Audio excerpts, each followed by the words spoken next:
Shalom Alaikum mga kapatid. Isang pinagpalang araw ng Martes sa ating lahat mga kapatid.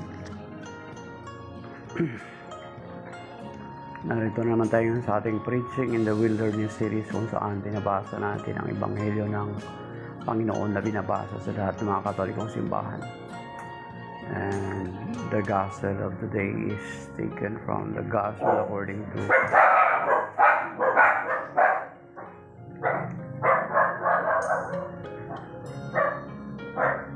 Stop. Hey, stop. Stop that. Get inside, get inside. Get inside. Mochi, get inside. Pasok, pasok.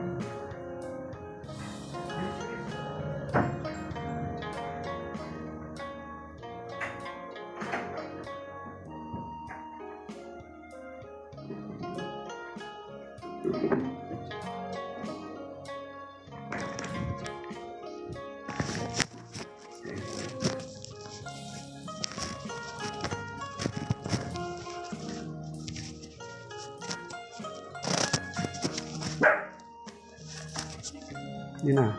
Okay? So, the Gospel of today is taken from the Gospel according to St. Matthew chapter 18, verses 1 to 5, then verse 10, then 12 to 14. Glory to you, Lord. Okay.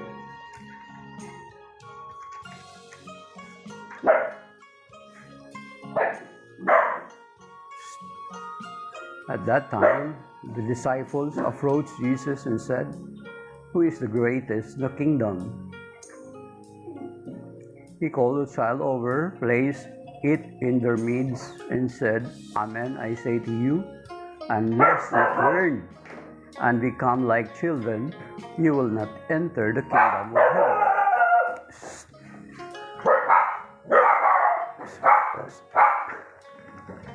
Stop! Whoever humbles himself like this child is the greatest in the kingdom of heaven. And whoever receives one child such as this in my name receives me.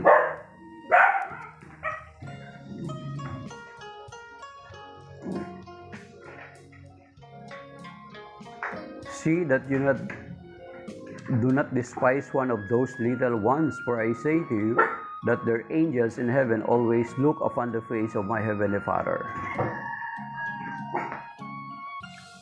What is your opinion? If a man has 100 sheep and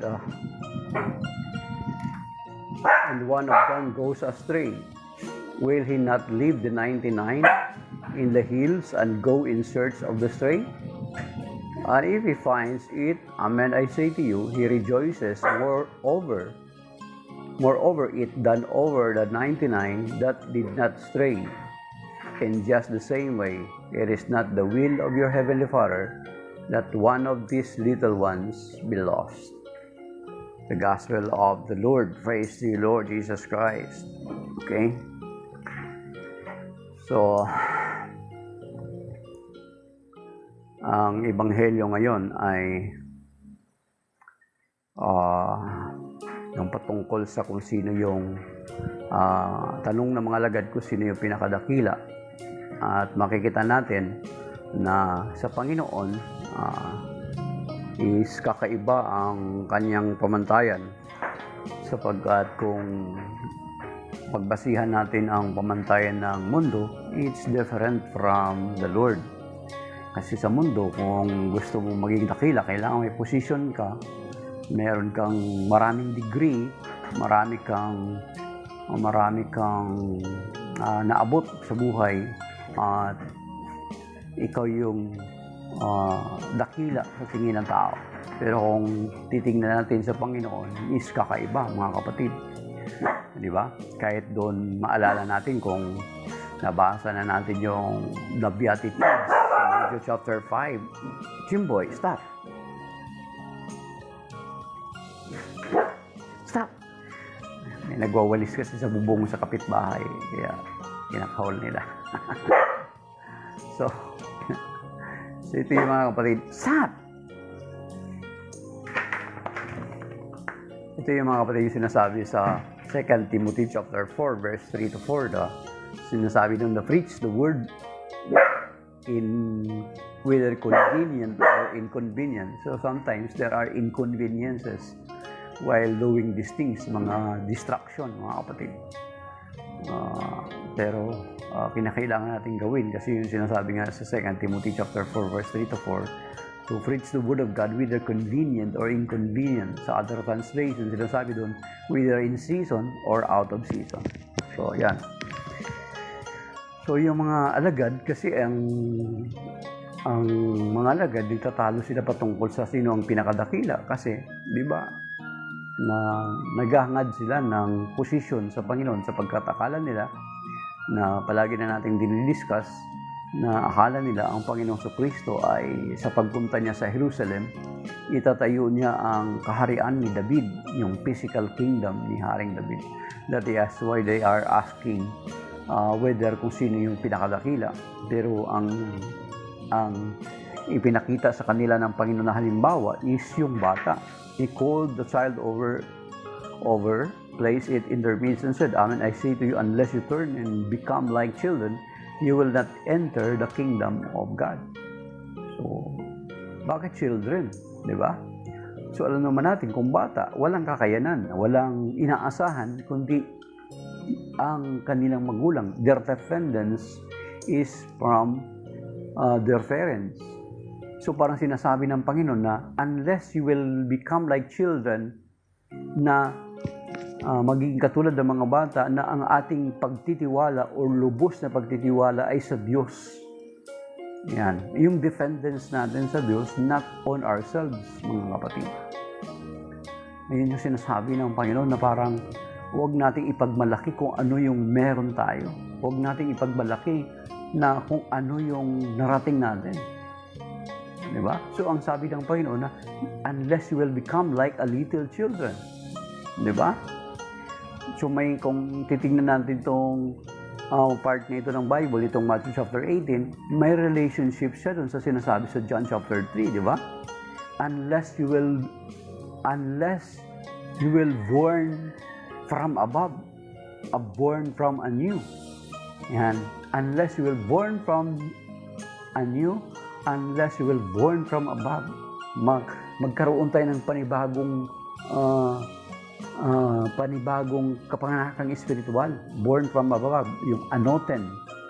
It's not a born again, it's anoten. So, hindi tayo makakapasok sa kaharian ng langit. Ayan. Ganon din dito, sabi niya, unless you will become like a little children. Kasi yung mga bata, walang pinagkukuhanan ng kanilang lakas. Wala silang pinagkukuhanan or may ipagmamalaki. So, the same with us na hindi rin dapat natin ipagmalaki kung ano meron tayo. Our dependence is based or nakasalig lamang sa ating Diyos, sa ating magulang ang Diyos. Kung paano ang bata, nakasalig lamang ang kanyang pagtitiwala sa kanyang mga magulang. The same with us, parang sinasabi ng Panginoon na ang dependence natin dapat ay nasa Diyos. Di ba? Okay. Yan yung sinasabi sa Zechariah chapter 4 verse 6, not by might nor by power, but by my spirit saith the Lord of hosts. Mga kapatid, okay? Yan, inconveniences. So yan, parang siguro kung bakit dinugtong itong ebanghelyo nito or diniscuss itong ebanghelyo nito sapagkat the other day is ang sinasabi ng Panginoon ang gospel nung nakalipas sa Matthew chapter 16, di ba? Na what does, Matthew 16 verse 26, what does it profit a man if he gains the whole world and he will lose his own soul? So, ibig sabihin, sinasabi sa atin ng ebanghelyo ngayon na hindi natin pwede ipangalandakan or hindi natin pwede ipanghawakan or hindi natin pwede na ipagmalaki kung ano meron tayo. Kasi, in an instance, pwedeng mawala, mga kapatid. Meron akong kilala, ito example lang. Maaaring makilala ito ng mga makarinig sa akin. Meron akong kilala. Ang gwapo, mga kapatid. ang gwapo, magandang boses. Pag umuwi, galing sa ibang bansa ay iba-iba yung mga kaibigan niyang dalang babae. Iba-iba yung dala niyang kaibigang babae. Ngayon, alam niyo ba nangyari? Mapera, natural. Kasi iba sa ibang bansa eh. Nangyari na ano siya, na stroke, umatos, pumutok yung ugat sa ulo. Alam niyo ba na after noon, ang galing niya kumanta pagkatapos noon, yung mga kanta pamilyar sa kanya pero hindi niya mabigkas-bigkas. Yung pangalan ng mga mahal niya sa buhay hindi niya malala. He lost everything. Yung memory niya nawala, mga kapatid. Kasi inaanap sila pumatok siya ng almost a month. So you see, ibig sabihin na hindi natin dapat pwede ipagmalaki kung ano meron tayo because in an instance, pwede ito mawala. Kaya ang sinabi ng Panginoon na dapat maging katulad tayo ng isang bata. Kasi ang bata, wala siyang inaasahan kundi ang kanyang magulang. The same with us, na dapat ang ating pag-asa, ang ating inaasahan ay ang Diyos, hindi sa kayamanan natin. Because these riches or even yung kagandahan mo, kapugian mo, or kasikatan mo, ay pwede mawala sa isang saglit, mga kapatid. Ayan. Okay. And then, dito sa verse, sa Matthew chapter 18, verse, okay. Sa verse 10, sabi rito,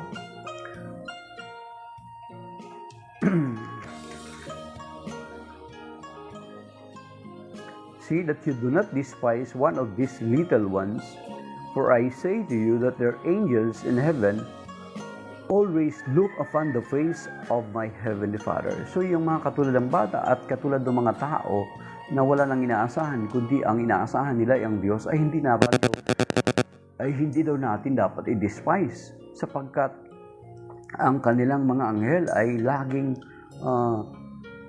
laging nakatingin sa kanila. Laging nakaabang, laging androon sa presensya ng Diyos. So yung mga taong wala nang inaasahan, yung mga taong ang inaasahan lamang ng Diyos, ay hindi natin dapat i-despise, mga kapatid. Sapagkat ang kakampi nila ay ang Diyos mismo. Yung mga taong walang inaasahan, kundi ang Diyos lamang kanilang inaasahan, huwag natin i-despise. Kasi ikaw masagana ka, or ikaw pugi ka, ikaw matalino ka, or ikaw mayaman ka, hindi natin dapat i-despise. Okay? And then, sabi dito sa verse 12, what is your opinion of na if a man has 100 sheep, one of them goes astray, will he not leave the 99 in the hills and go in search of the stray? And if he finds it, amen, I say to you, he rejoices more over it than over the 99 that did not stray. In just the same way, it is not the will of your heavenly Father that one of these little ones be lost. So, ibig sabihin na hinahanap tayo ng Panginoon. Ibig sabihin na lahat mahalaga sa Panginoon. Di ba? Kung minsan, di ba, parang sasabihin natin, ayaw mo na, marami pa naman dito. Di ba? Parang pababayaan na lang natin. Itong attitude na ito ay pwede rin natin magamit sa tinatawag na shepherding, mga kapatid, lalo na kapag may mga ministry kang hinahawakan. Hindi pwede na kapag hindi mo na makikita yung kasamahan mo dati, ay hindi ka muna pagmalasakita na hanapin. Kung sakaling hindi mo man hanapin ng physically, hindi mo man siya hanapin na talagang kung saan na siya, is dapat iwag mo siyang iwaglit sa panalangin mo kasi mahalaga siya sa Panginoon eh. Kung papaano itong parable na ito ay pinapakita ng Panginoon yung kahalagahan ng bawat isa. So, ipinapakita din na sinasabi that is why sa atin sa Catholic Church hindi pwede na kapag kaya ang Catholic Church hindi sumasang-ayon sa tukhang. Hindi pwede na kriminal na yan, patayin na yan. Hindi ganun ang simbahan because ang saloobin ng Panginoon ay ganun din, mga kapatid. Hindi niya nais na ang tao ay mamatay sa kanyang kasalanan. At yan yung sinasabi sa Ezekiel 33, di ba? Sa Ezekiel 33 verse 11 na that is why the Catholic Church, kaya nga kung Katoliko ka at sumasang-ayon ka sa tukhang, you are not in conformity with the teaching and heart of the Lord Jesus Christ. Yan. Yan yung sinasabi ng simbahan. Okay? Sa Ezekiel 33:11, mga kapatid, ang sabi rito, okay, so yan yung pagpapakita ng kahalagahan ng bawat isa sa atin. Sabihin mo nga, pinasasabi ko na akong si Yahweh, ang buhay na Diyos ay hindi natutuwa na ang sino may mamatay sa kanyang kasamaan. Ibig kong siya ay magbagong buhay. Sabihin mo nga magbagong buhay siya. Magbagong buhay sila sapagkat di sila dapat mamatay sa kanilang kasalanan. Kung kayo ba na mga magulang, yung anak niyo adik, gusto niyo ba ang anak niyo ay mamatay na lang? Di ba? Yun na lang ba ang solusyon doon? Hindi ba kayo lumuhod, gagawa ng paraan para yung anak mo ay mailigtas doon sa ganung kalagayan? Di ba? So that is why ang Panginoon hindi rin nag-i-exhaust si Lord ng kanyang mga means at paraan para tayo ay maligtas. Kasi ito sabi niya, ang linaw sa Ezekiel 33:11 na hindi nais ng Diyos na ang isang tao ay mamatay sa kanyang kasalanan. That is why itong pagpapakita dito ng Ebanghelyo, ng parable na ito na ang isang tupang nawawala ay hinahanap ng Panginoon. Every time na magkasala tayo, actually, we are going astray. Every time na magkasala tayo, every time na talikod tayo sa Panginoon, we are going astray. And God is looking for us na mabalik tayo sa Kanya sapagkat ayaw niya tayo mapahamak.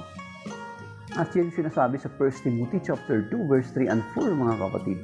In support doon sa sinasabi ng Ezekiel 33:11. That is why the Catholic Church is very strong in our conviction, in our stand, na hindi tayo sumasang-ayon sa tukhang, hindi tayo sumasang-ayon sa extrajudicial killing. Mga kapatid, kung ganun ang mentality mo, then contrast yung kaisipan mo sa kaisipan ng Diyos. Ito pa, i-support doon sa Ezekiel 33:11. Baka sabihin nyo, ano naman yun? Old Testament naman yun sa New Testament. Okay. Dito sa 1 Timothy 2:3 and 4, mga kapatid, buksan nyo sa Bible nyo. Ito ba sinasabi, Okay.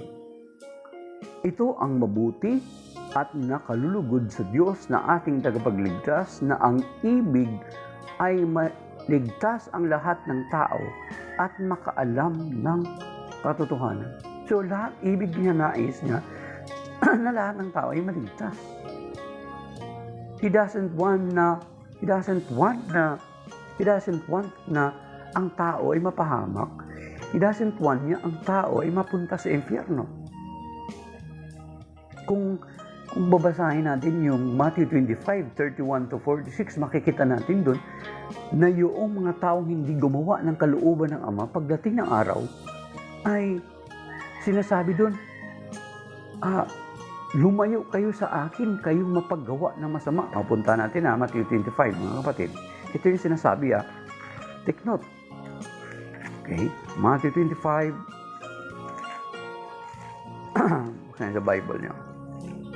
So 31-46 sabi niya. So verse 41, at sasabihin naman niya sa mga nasa kaliwa, lumayo kayo sa akin mga isinumpa, kayo'y pasaapoy na di mamamatay, na inihanda para sa diablo at sa kanyang mga kampon. So you see, ang impyerno ay hindi inihanda para sa atin, inihanda sa diablo at sa kanyang mga kampon. Yet bakit merong mapupunta doon itong mga nasa kaliwa? They chose. Pinili nila yun, mga kapatid. Until the very end of their lives. Until the very day that the Lord Jesus Christ returned. Kasi ito, settings nito is Judgment Day, Judgment of the nation. Ibig sabihin until the very end of their lives, they chose to live that way. They chose in contrary to what God wanted them to be.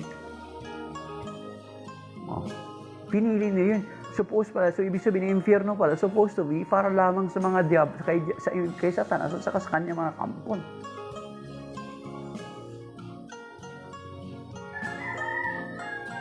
Pero itong panahon na ito is panahon ng grace period, mga kapatid. Di ba yung grace period na tawag na kapag pumasok ka sa isang company, minsan may 1 to 15 minutes na grace period, iba 5 minutes. But beyond that, ay may kaltas ka na or may penalty ka na. Tardiness na yun. Yung grace period, yung may palugit ba na panahon. The same with sa atin ngayon, ito yung panahon na palugit sa atin ng Panginoon. Kaya nga kung titingnan natin yung parable of the weeds, di ba? The parable of the weeds and the wheat, yung trigo at saka yung damo. Di ba? Magkasabay na tumutubo sa field ng Panginoon. Ang sabi ng Panginoon, hayaan nyo lang muna. Let them grow together. Ibig sabihin, God is giving us a chance. Let them grow together. So, pag-harvest, saka lang natin paghiwa-hiwalayin. Di ba? Nabasa niyo naman siguro yung parable of the wheat and yung trigo at saka ng damo. Nang sinabi ng mga alagad, sinabi ng mga manggagawa, bunuti na po natin, hayaan nyo natin. Let them grow together. So, ganun, grace period, binibigyan tayo ng Panginoon ng grace period. At yun sinasabi sa 2 Peter, mga kapatid. 2 Peter chapter 3, verse 8. Okay? To 9. Ito sabi niya, ngunit huwag ninyong kalimutan, mga minamahal, sa Panginoon, ang isang araw ay 1,000 taon, at ang 1,000 taon na isang araw lamang. Ang Panginoon ay hindi nagpapabaya ng kanyang pangako, tulad ng inaakala ng ilan. It talks about the second coming of the Lord Jesus Christ. Kasi time will come, people will say and ask, ang tagal naman ng Panginoon na sinasabi niyo na babalik. Ang tagal naman ni Jesus na babalik. Saan na? Yun yung konteksto nito. At ito yung sagot ni San Pedro. Ito yung sagot ng Biblia, mga kapatid. Okay? Ang Panginoon ay hindi nagpapabaya ng kanyang pangako tulad ng inaakala ng ilan. Hindi pa niya tinutupad ang pangakong iyon alang-alang sa inyo. Ayan, mga kapatid, alang-alang sa inyo. Binibigyan niya ng pagkakataon ng lahat ng mga pagsisi at magbalik loob sa Diyos sapagkat hindi niya nais na kayo'y mapahamak. So you see, that is why God is looking for us continuously. Hanggang ngayon, Father Jason, hinahanap tayo ng Panginoon. And that is supposed to be the heart of every lay leaders, kahit mga pari natin. Hindi pwede na kapag mawala na yung parokyano mo, kapag mawala na yung kasamahan mo sa paglilingkod, hindi mo pwede hanapin. Of course, kung hindi mo man siya makita, do not forget them in your prayer. Remember them in your prayer. Lord, loobin mo nawa na itong kapatid ko na ito ay magbalik muling magbalik sa iyo. Di ba? And that is why, siguro that is why, lagi natin, kaya nga meron ng yung devotion of divine mercy. Nagkaroon ng devotion of divine mercy because of that. Di ba? Try nyo i-pray yung prayer for the devotion of divine mercy, yung mga prayer of divine mercy. It talks about na ang mga makasalanan ay maligtas, magbalik loob sa Panginoon. So yan, sana tayo yung mga pari natin, yung mga laiko, mga leader laiko, yung mga community na pinangungunahan natin. Sa amin, yung community na pinangungunahan namin, yung FREX. Of course, lahat sa mga graduate ng FREX, isinasama namin sa prayer. Itinataas namin sila, all of them. No, di ba? So, maging yung mga sa diocesan level nga, sinasama namin sa prayer namin.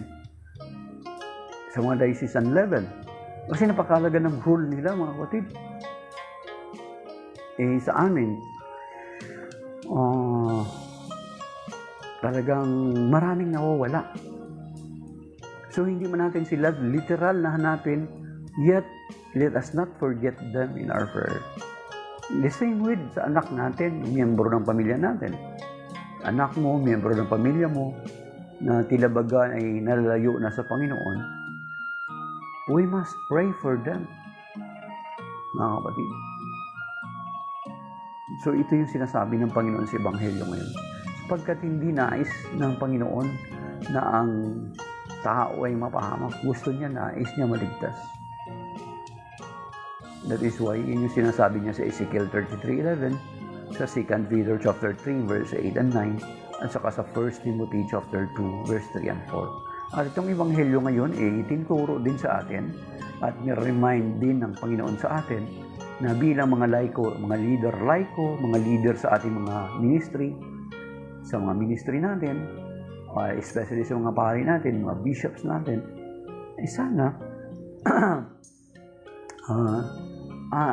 ilagay ng Panginoon sa kanilang puso yung tinatawag na yung a heart of being a real shepherd, a heart pattern to our good shepherd, which is our Lord Jesus Christ. So, tahan na tayo ng mga leader, mga laiko leader, sa simbahan natin sa Catholic Church, mga pari natin, sana magkaroon ng ganon.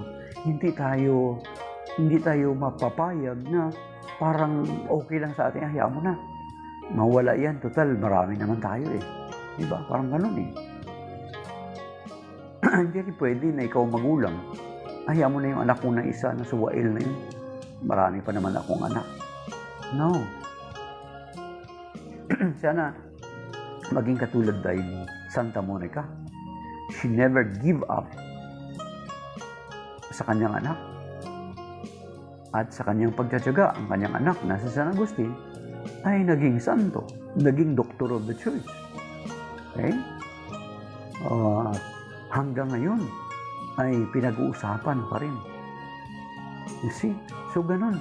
Even si Santa Monica, lagi siyang pinag-uusapan sapagkat ang ginawa niya is she prayed so hard for her son, Agustin. So, sana ganun din mga magulang na hindi ka give up, hindi ka manginawa na yaan mo na anak, bahala na sa mapatay dyan sa tukang sa kagagawa niya. Na do not exhaust all the means. Do not give up. As a parent, the same with sa atin, ang Diyos hindi siya nag-exhaust ng means para tayo maligtas. Hindi natin alam na itong ganitong mga gawain ay ginagawa niya at ginagamit niya because He's not exhausting His means. Hindi siya nag-give up basta-basta. At hindi siya nag-give up until the very end. Diba? Hindi siya nag-give up. So, sana ganun din tayo, mga kapatid. Sa mga, lalo na yung mga magulang. Kung sa tingin niyo may mga black sheep kayo ng mga anak, do not give up for them. But rather, continue to pray for them. Continue to lift them up to the Lord. Amen. So maybe that is by now mga kapatid. Shalom. Maraming salamat sa mga nag-like, sa 25 likes. And then sa mga nag-tap ng screen. At si Father Jason Santos, paring Katoliko, dumaan sa atin kanina. At yung mga hindi man nag-tap ng screen, pero andyan sila at nakiisa sila sa atin. Nawa, pagpalain tayo ng Panginoon sa araw na ito, kasama ng ating mga mahal sa buhay at ating mga kinabubuhay at ang mga taong malalapit sa atin. Ligtas tayo ng Panginoon sa stroke, sa cancer, sa hypertension, sa mga manormalize ang ating mga cholesterol level, blood sugar natin, ay ating blood pressure, at yung mga iligtas niya ng Panginoon sa kidney failure o ano pang malubang sakit at anumang mga karamdaman. At iligtas niya rin tayo sa mga disgrasya o sa mga bagay na beyond our control. So, shalom, that is by now, signing off, my dear brothers and sisters. God bless.